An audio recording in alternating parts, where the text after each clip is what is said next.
Hey guys, it's that Dividend guy coming at you with another Robinhood portfolio update. Happy Tuesday. Hopefully everybody's having a GGD, a great green day in the market. You know I always wish the best for my viewers and subscribers. So guys, today we're going to go over the overall portfolio value, how it's been performing over the past few weeks, months, year, and all time, my buying power, what I plan on doing with that buying power, as well as the individual holdings and how they are performing, my watch list, and what price I would want to buy these stocks at, and then my overall portfolio and how I want that to be structured going forward, or how I would theoretically want it to be structured if I had the cash available to put these positions in order from smallest or from largest to smallest. So with that being said, guys, let's jump in. So for today, we are up $206.09. up about 0.4%. And keep in mind, guys, of course, this overall is going to fluctuate because it's 1:21 in the afternoon and the market is still open. But as of right now, we're up about a little bit over 200 bucks. For the week, we are up $200, again, up about 0.4%. The 1 month mark, we are up $1,800, right around 3.5 to 4% for the overall return. The 3 month mark, we are up $4,170, up 8.5% on that 3 month mark. Year to date, we are up $3,099, up 6.2% year to date. That 1 year mark, we are up $3,970, up 8.11% for the past year. And then all time, we are up $17,590.31, up 49.78%. Cannot complain about that, guys. Dividend growth investing is what I do primarily, and it has been working out. Now, my buying power is sitting at $129.47. So the reason that I'm holding this and I'm not reinvesting it is because I want to buy a share of Google. And I'm waiting on that T-Row price payment coming, I believe, on Thursday. So by Friday, I will own 1 share of Google. So jumping into the individual holdings, we're going to start with Realty Income, sitting at $52.64 today. It's up 46 cents or 0.88% today. We have 170 shares. $8,900 worth of market value. Average cost is $65.03. Around 17% of the portfolio is in Realty Income. Today we're up $76, up about 1%. But total return, we are down $2,100, down about 19%. This is one of those that I'm not worried about it. It is my way of being a real estate agent without the 4 a.m. phone calls about a stove or a refrigerator going out or a toilet issue. So this is my way of my carefree real estate investing. I don't have to worry about it. I don't have to worry about tenants. I don't have to worry about credit checks, nothing like that. So it takes all the stress out of being a landlord, and it pays me monthly just like an investment property would. This pays me $42 a month, and I use that to reinvest into opportunities that make sense at that given time. And sometimes when this pays me, it's in the middle of the month, there isn't anything to put any money into, and that's okay too. I'm using this to stack cash and put money towards stuff that I might not be able to afford with a single dividend payment. Next, we've got Coca-Cola sitting at $60.66, up 25 cents today. We have 15 shares of Coca-Cola, $900 worth of market value. Average cost is right around $60 a share. About 2% of the portfolio is in Coca-Cola. Today we're up $3.90. Total we're up $1.70, up about 0.2%. And we do have a dividend on April 1st of $7.28. So like I said, with the Realty Income dividend, it's not huge, right? This is a really good illustration of how to start dividend investing, right? So Coca-Cola is a smaller position, right? And a lot of people would be like, oh, $7, that's not that much. Well, it started off as 40 cents. So it's grown and I've bought more shares, and that's compounded into nearly $7.30 of free money.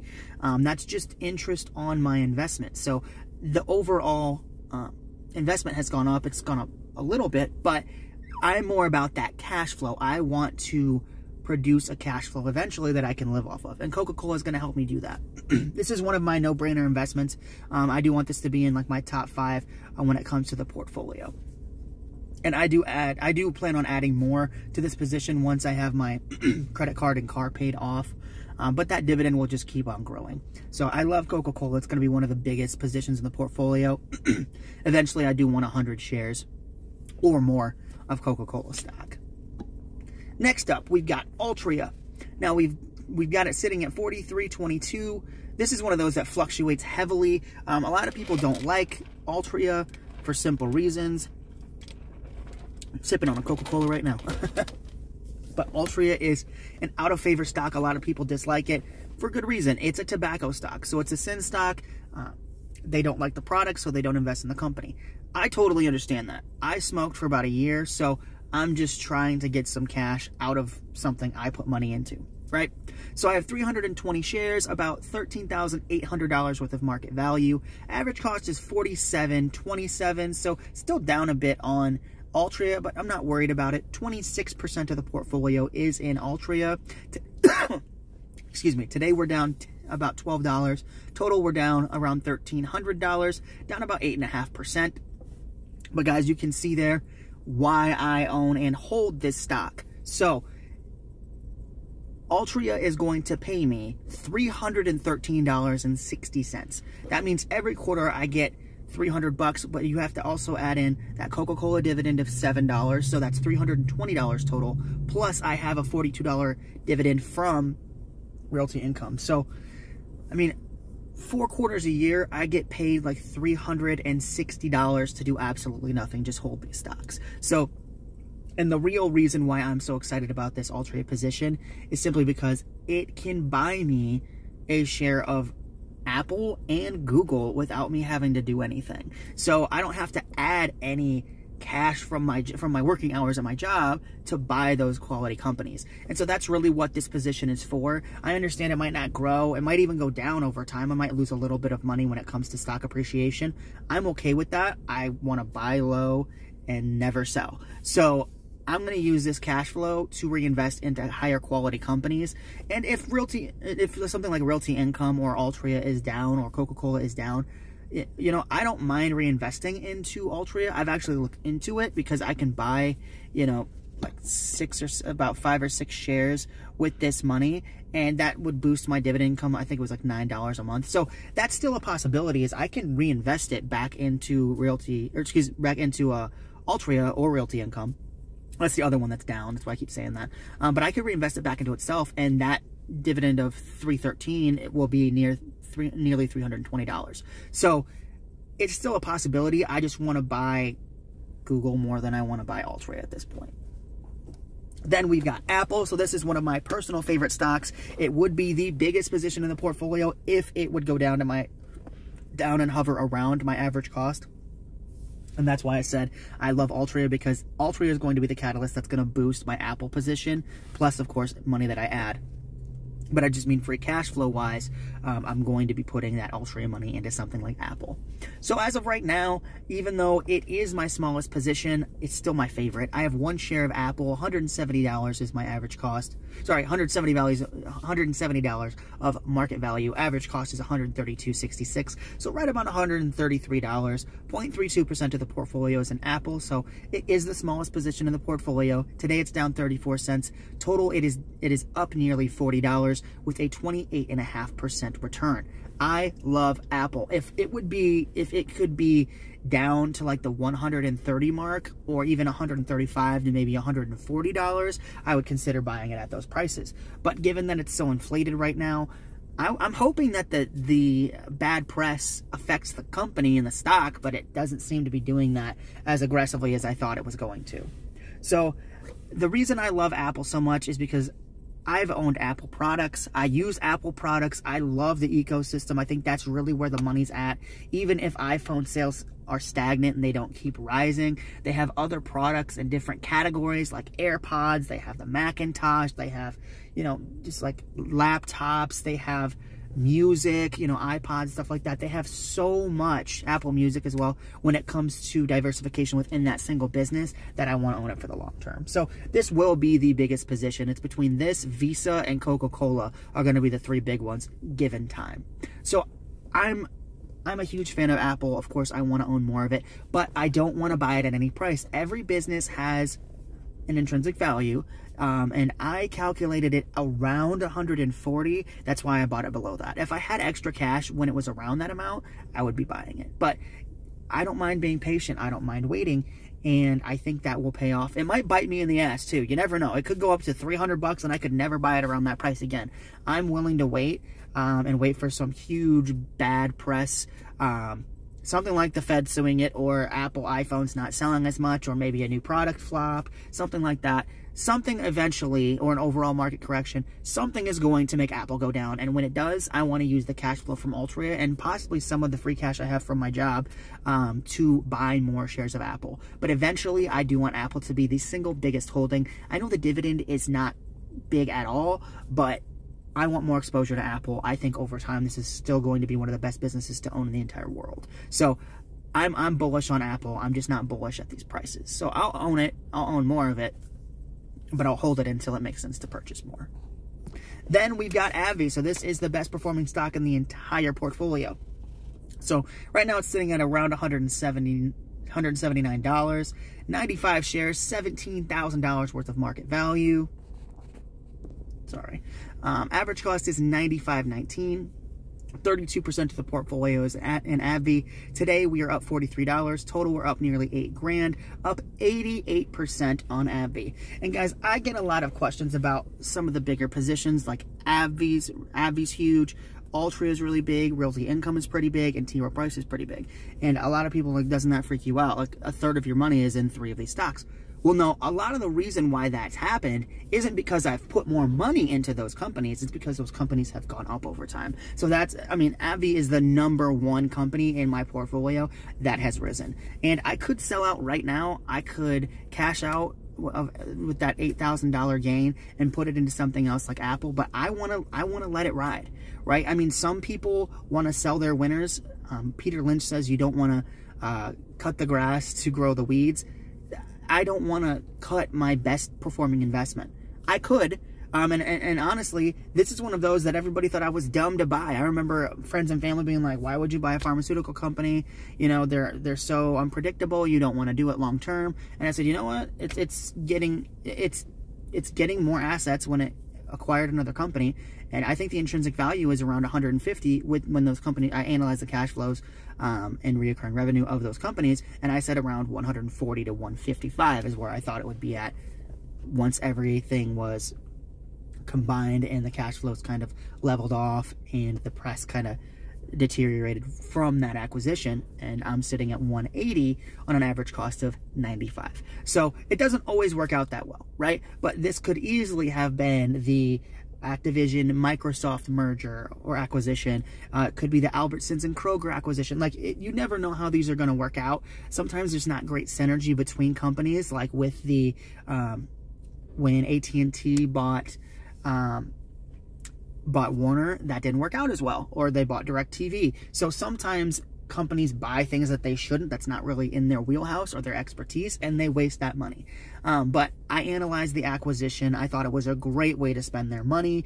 The cash flows are pretty consistent. The dividend growth has been amazing, and I'm just going to sit and let it ride. So I am actually looking for more arbitrage opportunities. I did want to do the Microsoft acquisition for Activision Blizzard, but I just didn't have the cash flow to do it. So that's something that I'm looking into more as I grow it as an investor, is some more arbitrage, because that's what Buffett did early on, and it's something that's worked for me in the past before I started filming. So I did make a decent amount of money on a couple of those deals before I started filming YouTube videos. So it's something that I have a little bit of expertise in. I just don't want to pick the wrong acquisition and get my ass burned like it would have with that Warner acquisition from AT&T. But AbbVie has still been my best performer. I love the company. I'm going to hold it long term. And if you guys know of any arbitrage, opportunities, or if I find one, I'll make sure I let you guys know about it. Next up, we got T. Rowe Price. So this is one of those that has been out of favor, not because the company has done anything wrong or bad. The company's financials have been stellar.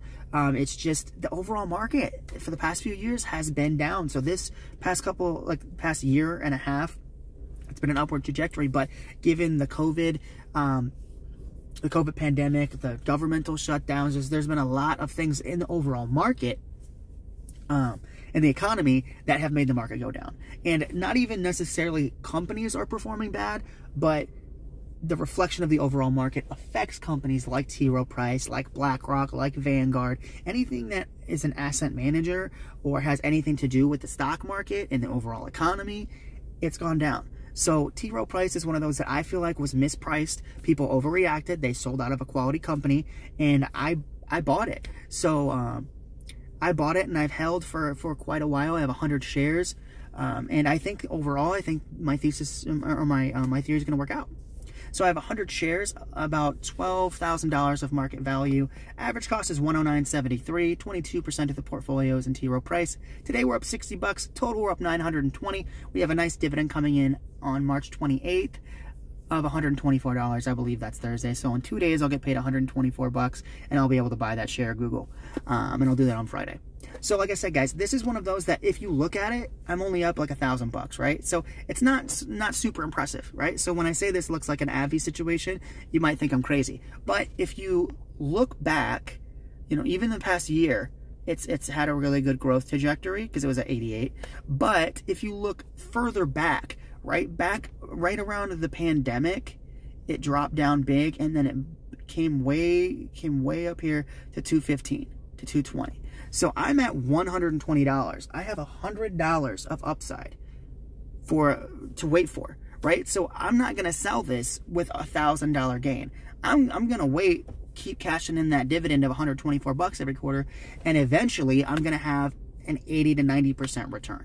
That's what I'm looking at. So or at least I think it's 50 to 60% return. But with the dividend, it would be higher. So overall, I bet I could get like a 55% return on T. Rowe Price. So I'm going to sit and wait, be patient, and I think my patience will be rewarded. So I could be wrong, but I mean, I could see T. Rowe Price getting back to that $200 level, and I don't plan on selling it at that point either. So this is one of those that it's going to take some patience. It's just like Apple. It's just like AbbVie, right? It's just opposite sides. So AbbVie, I bought really low and it's super high. Right now, T. Rowe Price is still recovering, right? And it takes just as much patience to wait for a recovery to happen as it did for like an Apple or an AbbVie to go down, right? So that's why it's important to diversify and have more than one stock and more than one opportunity that you're looking at. Because just because T. Rowe Price is turning around doesn't mean every stock in my portfolio is doing well.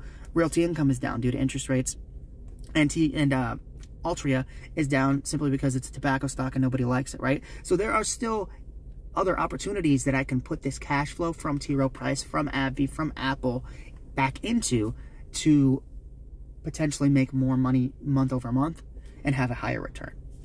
So I love T. Rowe Price. I'm going to hold it for the long term. Then on the watch list, Visa. This is one of my personal favorites. I use this stock every single day.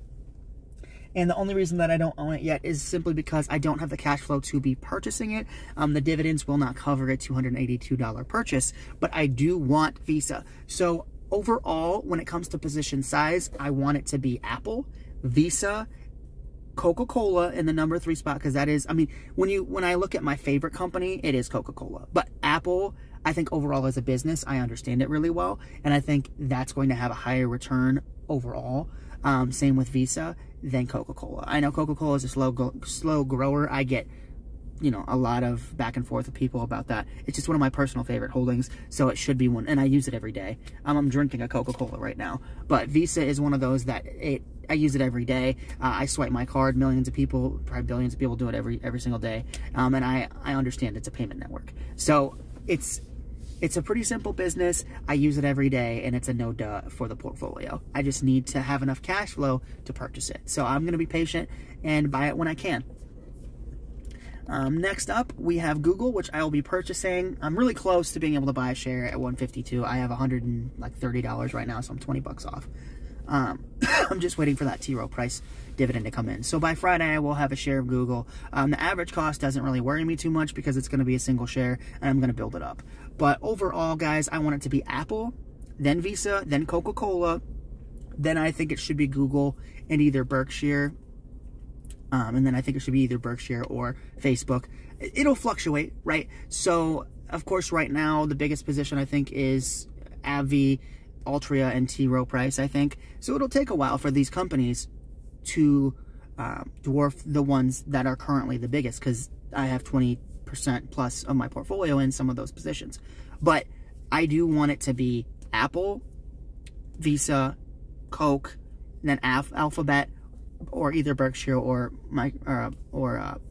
Meta eventually. So it'll take time, but I think overall, given patience and smart investing as well, but the big thing is just being patient with these companies and waiting for something to cause a massive correction and then really take advantage of it. So I will be buying Google by the end of the week, and I'm excited to own it. So, and then finally, of course, we have one of my favorites. I'm going to the Berkshire meeting in May, and I've talked about Berkshire in every single video as well, but I love it. It's one of my favorite companies because it owns a plethora of businesses that I feel are untouchable and have competitive moats.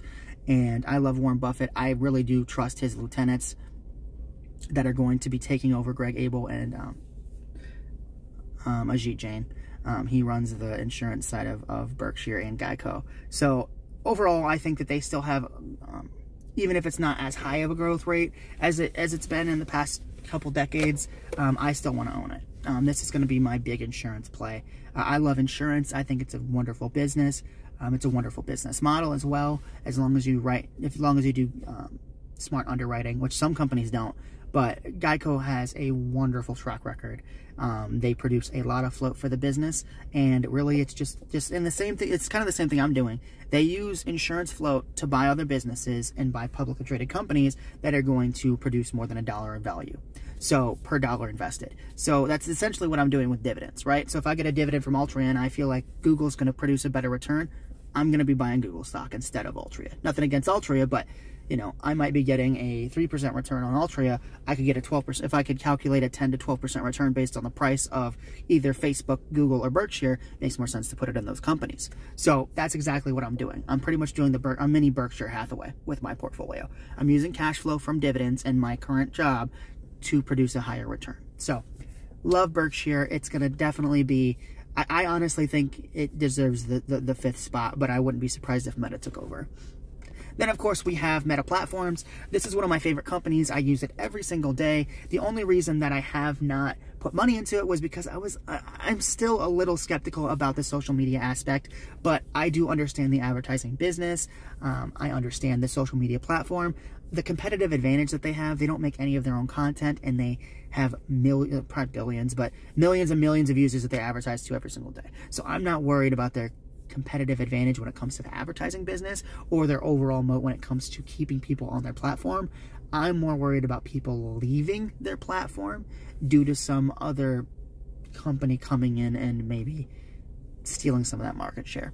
So that's something that I understand the business, and I understand that they've been able to be competitive in that space, but it still kind of makes me a little uneasy. But I do think that this could be a top 5 holding. So, and as you guys know, I made a video about it about 2 weeks ago, talking about how I could have bought Facebook at 88 and I was stupid and didn't buy it. So I'm kind of on the same, on the fence about this the same way as I am about Google, and saying that I should just shut up and buy the damn thing. And if it goes up, whatever. If it goes down, I'll buy more, right? So as long as I'm not purchasing 100 shares of Google or 100 shares of Meta, like I did with T. Rowe Price, I want to be able to have a boatload of cash that I save via dividends or my job, and when something like Meta drops down to $100 again, or if something like Google drops down to like $70 again, or say like Apple or AbbVie drop below my average cost, I want to be able to be a educated enough investor when everybody's freaking out saying, you know, Facebook's going under, or Google's losing its platform, or,